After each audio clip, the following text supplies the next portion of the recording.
So When I knew we were going to have this conversation today, I started thinking about the term hair metal, and it easily jumps out as maybe the most convenient and also most derogatory, if that might be a strong word.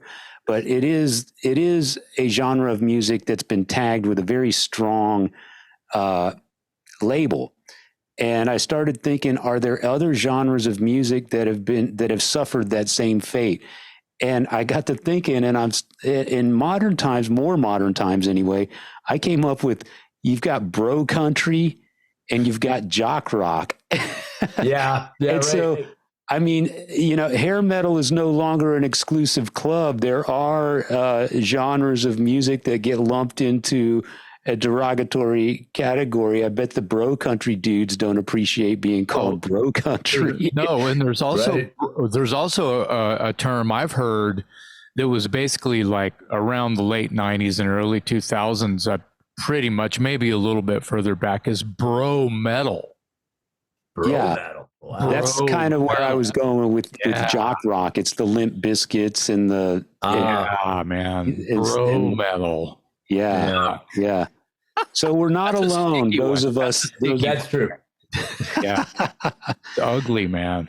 Tell me about you in the book, Sean. You have input. This is great. I mean, you had Rudy Sarzo participate in the book, Warren DeMartini, Dee Snider, Vivian Campbell, our own Jason McMaster.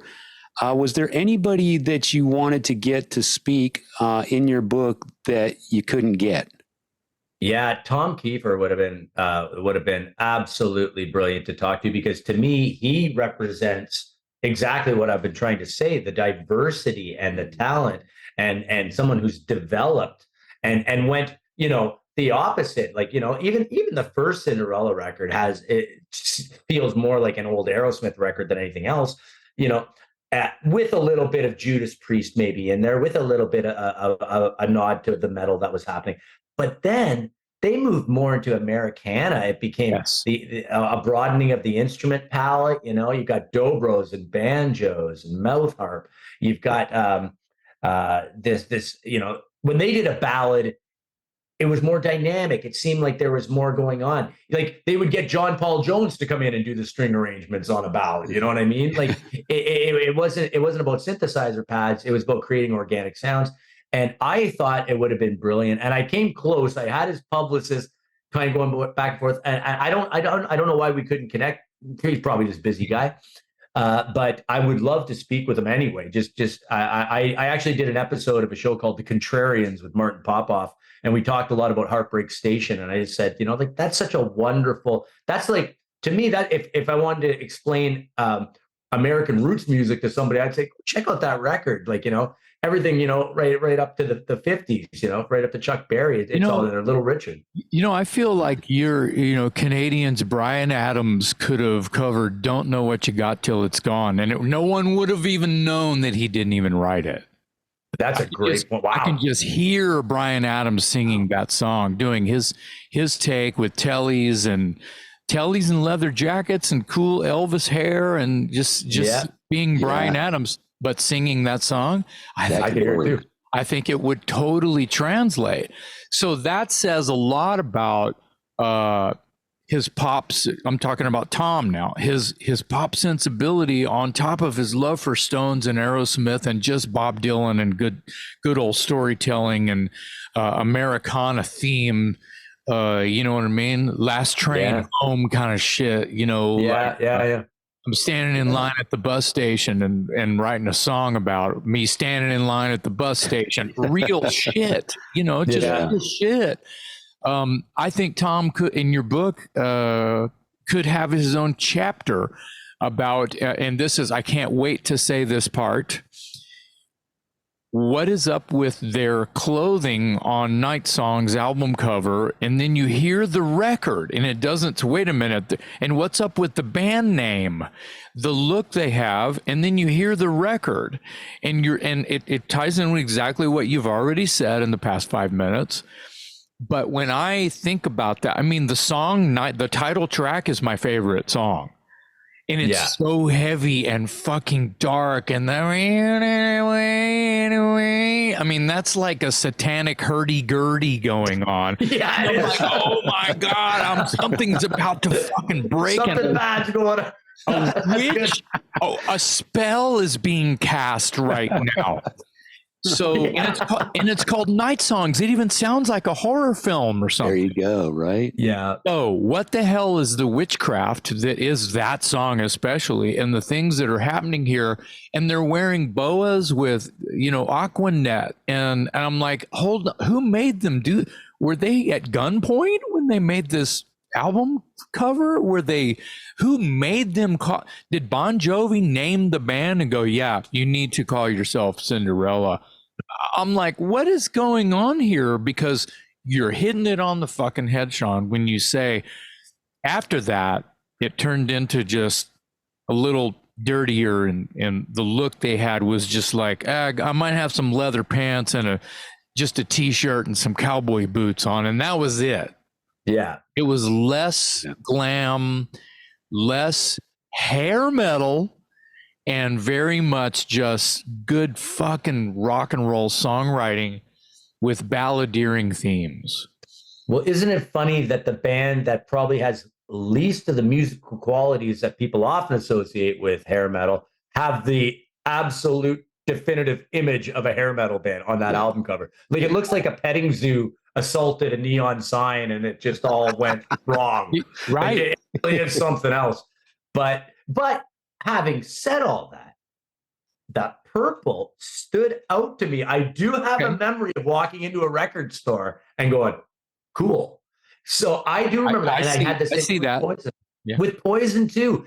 There was something about the outright androgyny, like of it, that just, hey, there's something that's gonna make my parents mad, or that's not what everyone else is doing. Even though I guess it was what everyone else was doing at a certain extent. But sure. When I saw that, it felt rebellious. It felt dangerous. It felt alluring.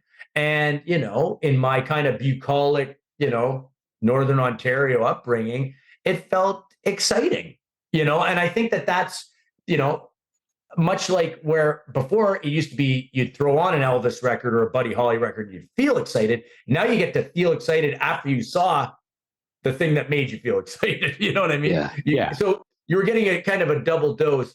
And then once people realized the power of that, I think you saw an abuse of that later on. And then all of a sudden it's like, bigger. Yeah. Bigger. I love that you mentioned Tom Kiefer because, man, you talk about that guy is the embodiment of what we're talking about here. He is a guy, like you said, you saw one look at that album cover, boom, immediately. I mean, the term hair metal could have been invented right then and there. And then he turned into something. He didn't turn into something. He already was something that's far beyond that. So he would have been, I could see why you really wanted him in the book, because he could speak to both sides of the equation here. Who else did you reach out to that you really wanted their opinion?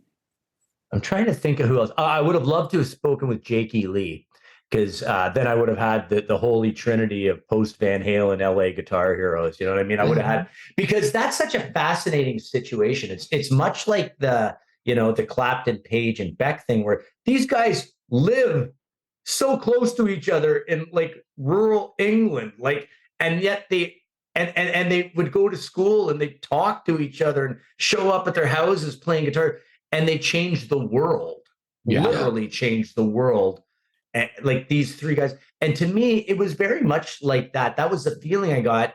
And when I listened back to Warren and to George and Jake, it's amazing how they were influencing each other in real time. Like, George told me about Warren coming over to help him prepare for the Ozzy audition, because Warren had a bootleg of Believer, of a live bootleg. And he'd say, oh, I went to see him. I was 18 rows back. I think Randy plays it up here.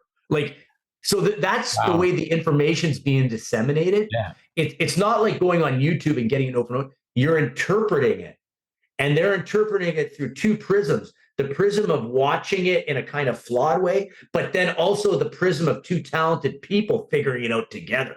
Like, that's exciting. And Jake's living with Warren And Warren's got long fingers. Hey, man, I can play this lick. So Jake goes, well, if I put my thumb here and I do that, I can do it too. Oh, I just invented something. And they're doing that all the time. Yeah. And at one point, George told me he joined Rat for a week and Warren joined Dawkins because they were across from each other. They just got sick of each other's band. Like, this is mind-blowing to me. Like, how can this be happening? Yeah. So that kind of information, I just went back and listened. And then to hear the influence, like Uli John Roth, like Warren DeMartini getting Uli John Roth's phone number and phoning him in Germany, you know, and his mom getting mad about the long distance charge. It's like unbelievable. Wow. Like, you can hear it and you can hear the intention. Like, I'm going to play Sails of Charon, but I'm going to do it on a pop tune. And incredible. Yeah. Yeah. That's mind blowing. You mentioned Cinderella, and I'll throw in Tesla. What other band of that era gets unfairly labeled hair metal? Oh man, I think there's a couple. Like, I mean, you know, I would say, and this is dicey because I've got the singer sitting here. You can spank me if I'm out of line, but you know. I've heard Dangerous Toys labeled as hair metal, but to me, it's absolutely Southern fried boogie rock with intensity and precision and dry, no bullshit tone. Like, it's in your face. Jason's singing like that with intention. Scott's playing like that with this dry but meaty tone. Like, it actually sounds like the environment they're coming from, or at least what I imagine, you know, and it swings. Like, it's got the element of swing. It's not like it's moving, and it moved me. So that to me was a prime example. And I talked with you about this, you know, Jason, but like how I listened to that and went, that guy's the bravest guitarist I ever heard. Like, it was like him and Mick Sweeta. Like, they're playing these great, aggressive, technically challenging and highly musical licks, but they're hooks, you know what I mean? And they're doing it without all the delays and effects on it. It's just happening right in your face. So